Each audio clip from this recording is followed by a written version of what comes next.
Your Kundalini awakening has nothing to do with pretty, colored lights rising along your spine. Chakras and the energy flowing through your microcosmic orbit may appear as lights, and I'm not here to invalidate anyone's experience. But much of the desire to see colors actually keeps you spiritually asleep.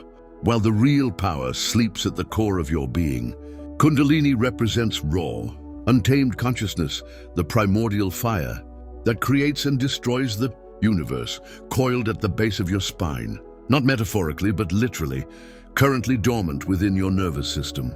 Every authentic spiritual tradition points to this energy. Qi in Taoism, Seum in Kabbalistic mystical schools, prana in yoga. These are different words for the same biological and spiritual reality, one that most modern seekers will never experience, because they chase sensations instead of seeking true awakening. Look, your spine houses a biological reality, ignored by science and misrepresented in popular spirituality. The sensation that the ancients described as a serpent matches exactly the sequential activation of the nerve. Plexuses along the spine, when stimulated in the correct order, these nerve centers trigger cascading neurochemical reactions that radically alter consciousness. This ancient knowledge appears across cultures because they all recognized the same biological architecture. The Chinese traditions called this energy qi, the alchemists called it seum, and the yogis spoke of prana, different words, pointing to the same fundamental force that transcends physical existence while expressing itself through it. But now I'll challenge my own statement. Reducing Kundalini to mere biology misses half the truth. The biological component is the vehicle, not the essence. What flows through these neural pathways is consciousness recognizing itself in increasingly subtle dimensions. The true obstacle to activation lies in your psychological blockages. Built since childhood, your mind constructs elaborate defense mechanisms that shape not only your personality but also physically alter how your nervous system functions. These psychological patterns create the very blockages that prevent Kundalini from flowing naturally. Want proof? Notice how emotional trauma shows up as physical tension in specific areas of the body. These tensions aren't random. They follow the exact pathways described in ancient Kundalini texts. Your psychology becomes biology, and the two influence consciousness. Now here's the cosmic irony.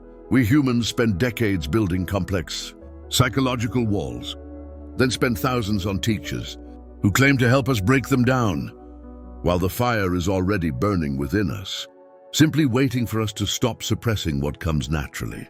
The cosmic joke is that what we seek through endless spiritual practices already exists as our fundamental nature. Studies on advanced meditators show distinctive brain patterns during Kundalini activation, increased coherence of gamma waves in areas of the brain that don't normally synchronize. When properly activated, the nervous system enters a rare state of balance between the sympathetic and parasympathetic branches, and to what neuroscientists now call a non-ordinary state of consciousness. So how do you actually awaken this dormant force? Here is a three-step process that harmonizes all dimensions of your being. Step 1. Neurological preparation. Your nervous system needs to be prepared before Kundalini can safely rise. Begin with slow, mindful movements of your spine while breathing deeply. Start at the sacrum and move up segment by segment. Focus on relaxing each vertebral section with every exhale. Combine this with humming that creates vibration at the base of your spine, literally sending sound waves into your cerebrospinal fluid. The specific frequency matters here.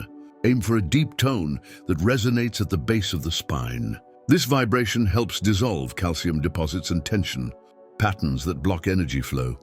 For maximum effect, practice this at dawn when your nervous system is naturally shifting from parasympathetic to sympathetic dominance. Do this daily for at least a week before moving to the next step. Most Kundalini-related accidents happen because people skip this essential foundation. Your body needs time to adjust to increased energy flow. Step 2. Psychological release.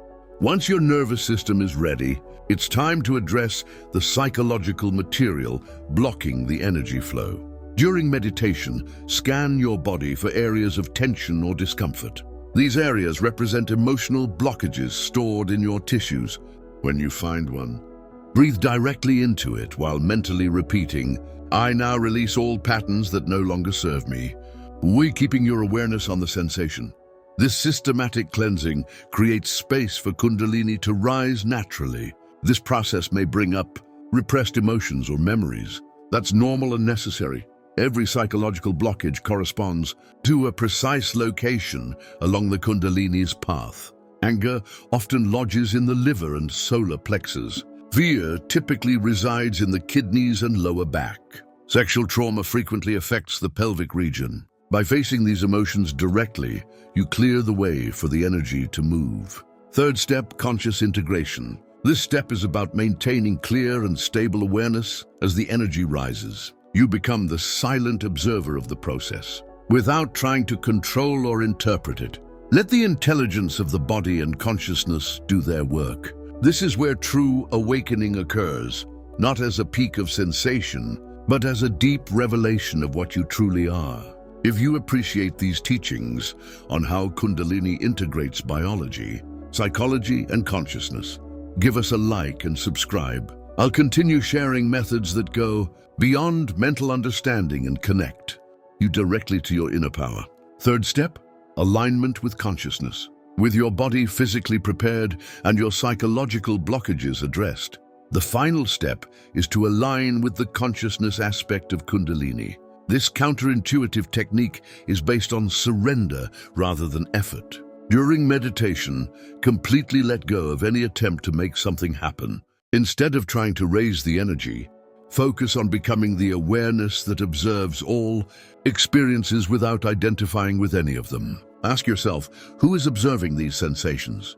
And rest in that witnessing presence. Paradoxically, this surrender allows the Kundalini to activate more powerfully than any deliberate technique. This step transforms Kundalini, awakening from a personal achievement, into a recognition of universal consciousness expressing itself through your form. Ancient texts describe this as becoming the hollow bamboo through which the divine breath flows unhindered. Many spiritual teachings emphasize control and direction of energy, but the highest understanding lies in allowing rather than controlling. Your individual will must yield so that the universal will can express itself through you. This represents the union of individual consciousness with cosmic consciousness, the ultimate union that Kundalini enables. Now I'll challenge my own approach. Someone might say this three-step process oversimplifies a complex spiritual phenomenon that takes years to master. That's a valid point and partially true. These steps don't complete the journey, they initiate it. Full integration can indeed take years. However, authentic activation can happen surprisingly quickly if the right obstacles are removed. What takes time is not the initiation, but the integration. Another fair critique is that this approach ignores traditional practices, like specific mantras or mudras. To that I'd say, those techniques work very well as complements, but they often fail without the foundations laid by these three steps. Add traditional practices after establishing this base, not before. A third objection might be that this method feels too psychological and not spiritual enough. Yet this separation between psychological and spiritual is a modern misunderstanding. The ancient traditions never separated these dimensions. They understood that purifying the mind naturally leads to spiritual realization. Have you ever felt spontaneous body movements, tingling at the base of your spine, or waves of energy during meditation? Share your experience in the comments. Understanding these preliminary signs allows you to follow the awakening process with clarity. A word of caution about this shift in energy. When Kundalini activates, you may first experience physical symptoms, spontaneous movements, temperature fluctuations, tingling, disrupted sleep because the nervous system is undergoing a deep reconfiguration. Then come the psychological effects, rapid emotional processing, resurfacing of repressed memories, temporary identity confusion, unusual mental clarity. Alternating with fog, this happens as buried. Psychological content is released. Finally, changes in consciousness, altered perception of time, spontaneous meditative states, dissolving of the boundary between self and environment, emergence of intuitive knowledge without logical reasoning. None of these effects are problems. They are signs of successful activation. However, they can become overwhelming without preparation and proper context. The intensity varies, depending on your blockages and resistance. Some spiritual seekers pursue Kundalini activation solely for the experiences, thus missing the deeper meaning. These experiences are only side effects of a fundamental shift in consciousness. Ironically, chasing experiences creates the very obstacle that prevents true awakening, the ego's desire to accumulate spiritual achievements. Even after perfect practice, your Kundalini awakening will never arrive as a future event. This potential already exists as your fundamental nature. The practices merely remove what blocks the recognition of what's already there. Stop searching outside yourself for what's already burning within. The most intense truth about Kundalini is this. Even though it's often described as rising up the spine, it also represents the descent of higher consciousness into ordinary awareness. This paradoxical movement creates the integration of heaven and earth, spirit and matter, consciousness and form, and that is true spiritual realization. Consider this final paradox. The fire of Kundalini transforms everything, and yet nothing fundamentally changes. You remain what you've always been, beneath the conditioning. Only now you recognize it directly. Awakening destroys illusions without creating anything new. Truth doesn't emerge through sophisticated theories about Kundalini.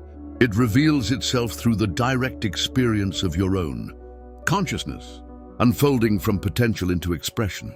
All the power you seek already exists within you. Will you remove what blocks its natural expression?